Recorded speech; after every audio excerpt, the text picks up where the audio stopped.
Hello everyone, welcome back to a new video. Today I'm going to be using line art to make a unique lightbox project. So let's just get started. So I have this drawing here that I did a little while ago that I just never finished, but I still really like it, so it's the perfect thing to use for my lightbox today. For the materials, I'm using cardstock, a pen, a Sharpie, and my usual pencil and knife. So I start the first layer off by drawing out the shape of a rocky cave wall. I really like to start my projects by making the environment first and creating the characters later, especially if it's an easy background like this cave here. I create these two layers that will be in the very front, and I start incorporating the line work. I use my Sharpie and I very carefully go around the edge of the paper where I cut. I place a scrap paper under so I can easily see what parts I colored and what I didn't, and I basically just outline the whole layer going around the cut edge. Then I use that first layer to trace the next, do the same, cut it out, and color the edge. I keep going until the last layer only has a very small opening for the very back of the cave.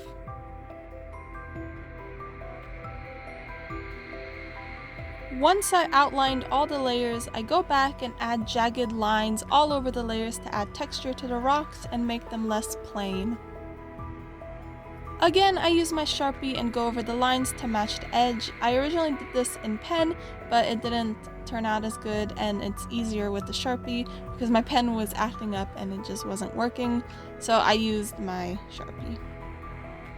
And I planned to cut along these lines with my knife, but then I didn't like how that looked, so I ended up not liking it and I didn't do it at all, and it turned out fine.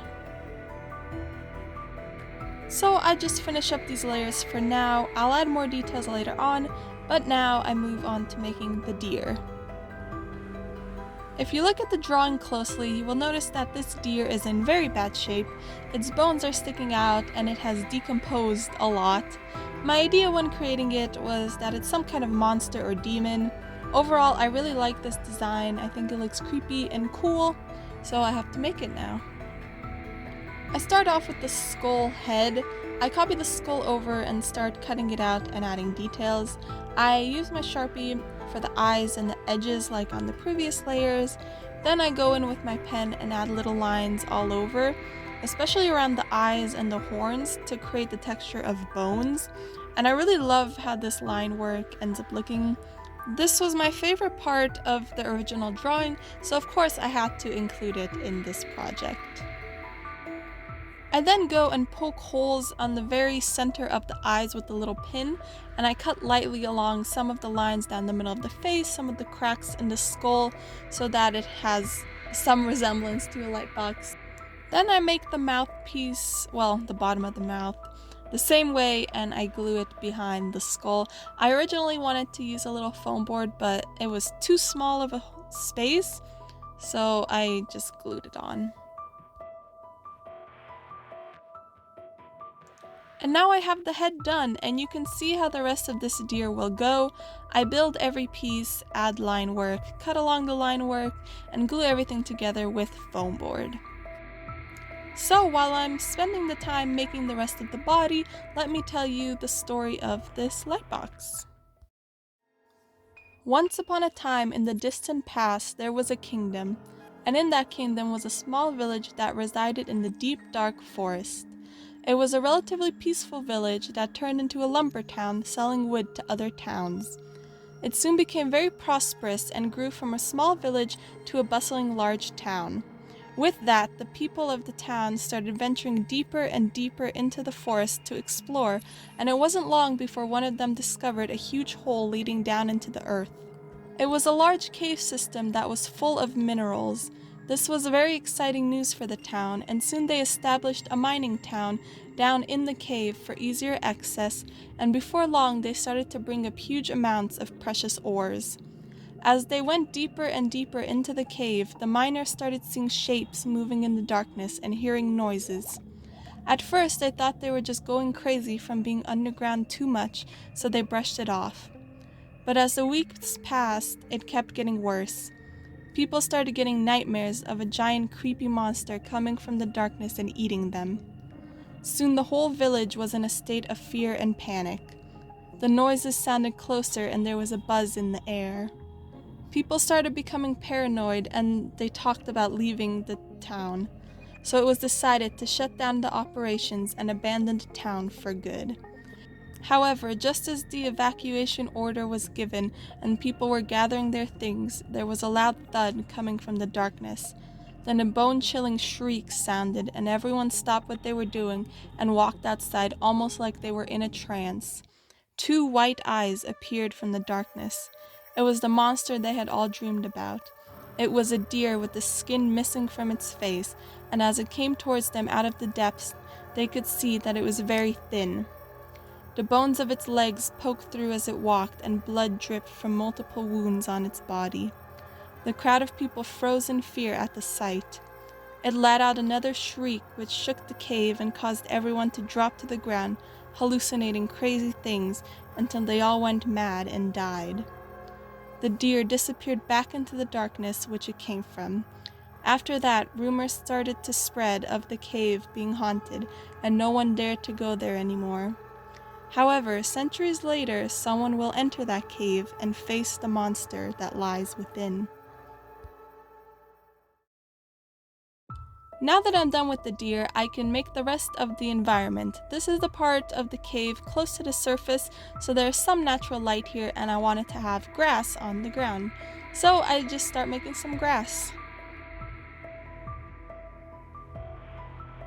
I start with the back layer, and on a separate little piece of paper, I draw grass shapes and lots of rocks, and I will add less and less with each layer forward. But basically, I cut out this tiny little piece of paper, and I do the line work here as well, and add some stippling, shading onto the rocks.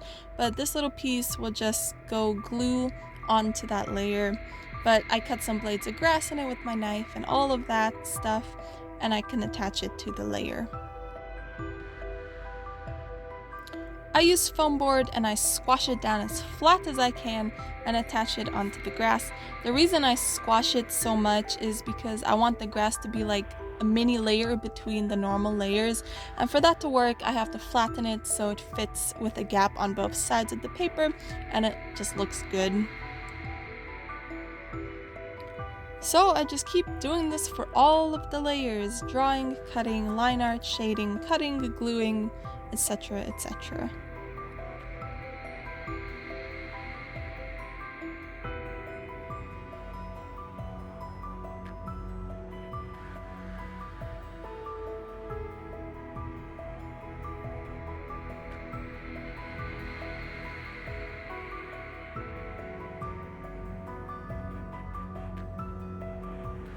Now that that's done, I add even more details. As you can see in my original drawing, I have the ruins of the buildings scattered around the environment, so I start making them for my lightbox. I draw out the shape and I cut them out. I created 3 ruined walls and I use a little ruler to draw all the bricks in and outline them with the pen. I made the walls really crumbly, like chunks are missing, and just try to rough it up as much as I could. Then I used a Sharpie to add the brick texture and shade.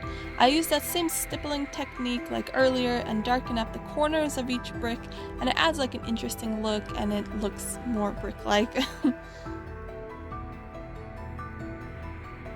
Then I also cut along the lines, like always, and I start arranging them around the lightbox until I'm happy with the positioning, and I glue them in their place with a little more foam board and Elmer's glue.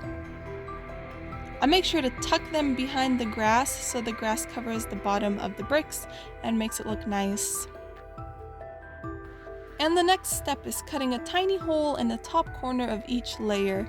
I'm doing this because I had the idea of creating a spotlight effect like the same one in my drawing by leading the LEDs up through the holes up more forward, so the light only comes from that single spot and it shines between the layers.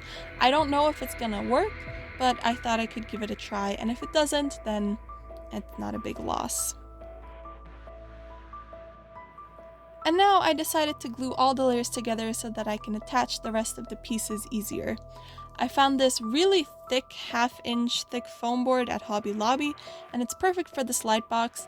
The black color matches perfectly with the line work, and that was something I didn't think about, but I was happy with this color. So I just cut the same half-inch strips that I always cut, and I glued the light box together layer by layer.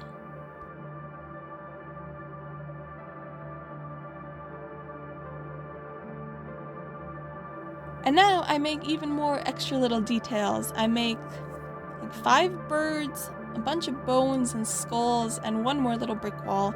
The skulls will be all over the ground, a bunch of different kinds of animals, like there's a ram and I think some kind of wild cat.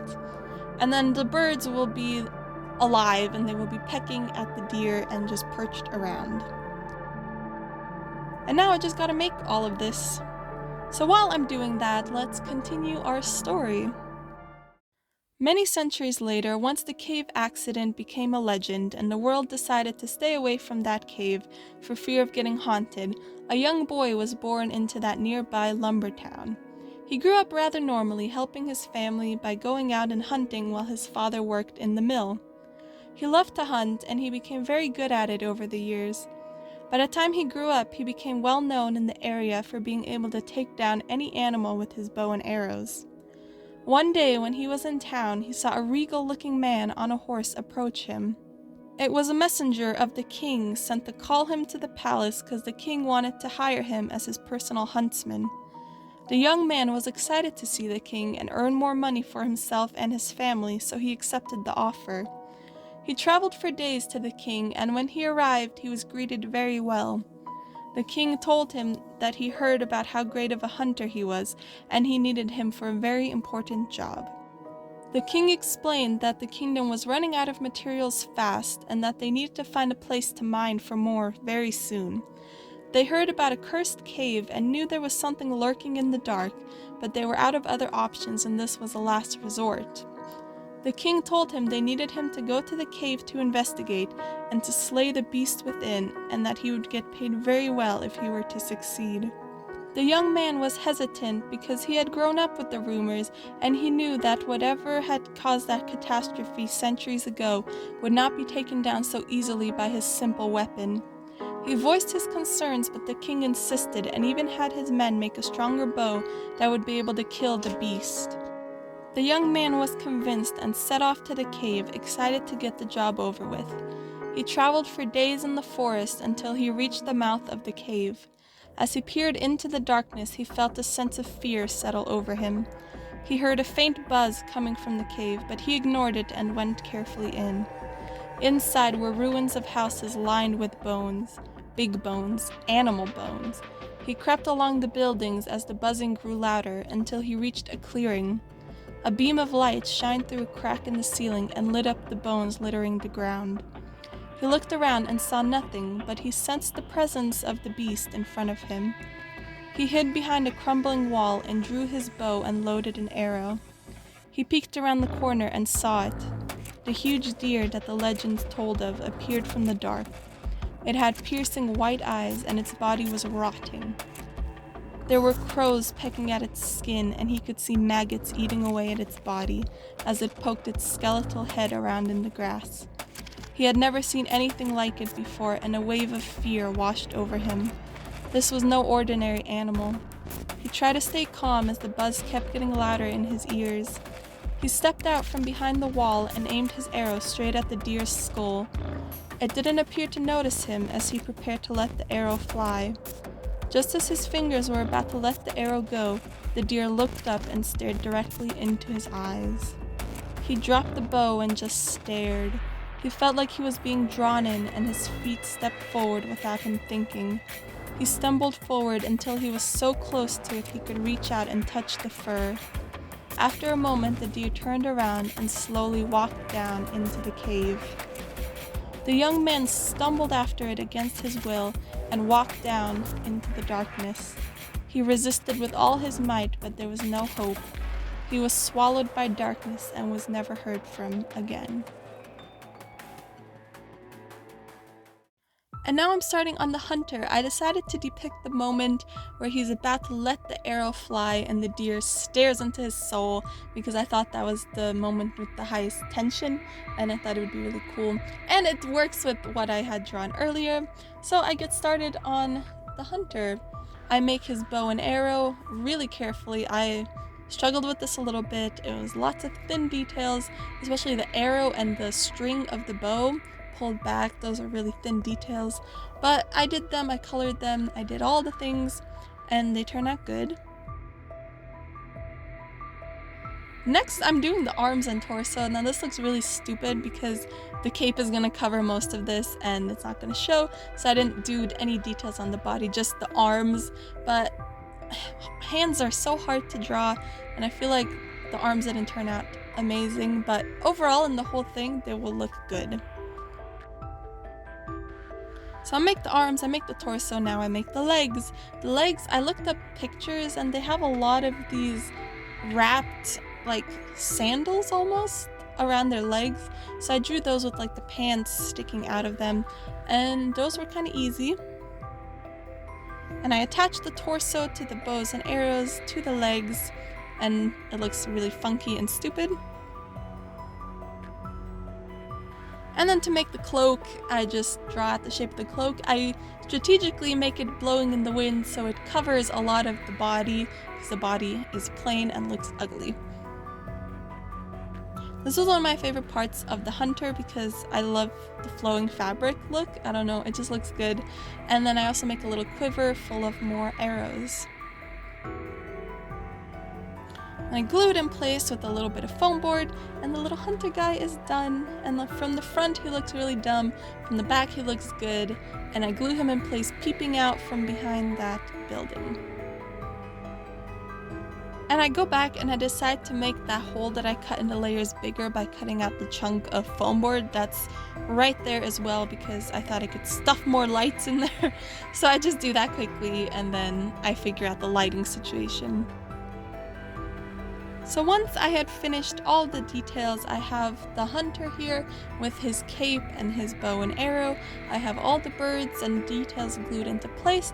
I start trying to stuff the LED into that hole, and I'm trying. I light it up because it's easier to see what's actually happening, and I succeed, and here it is, done. I'm so happy with how this looks. I love the look of the line work. The lines that I cut don't show up very well, but I think it still looks really cool. And it's one of my favorite ones, especially the story. I'm really happy with that too. And everything just went well with this project.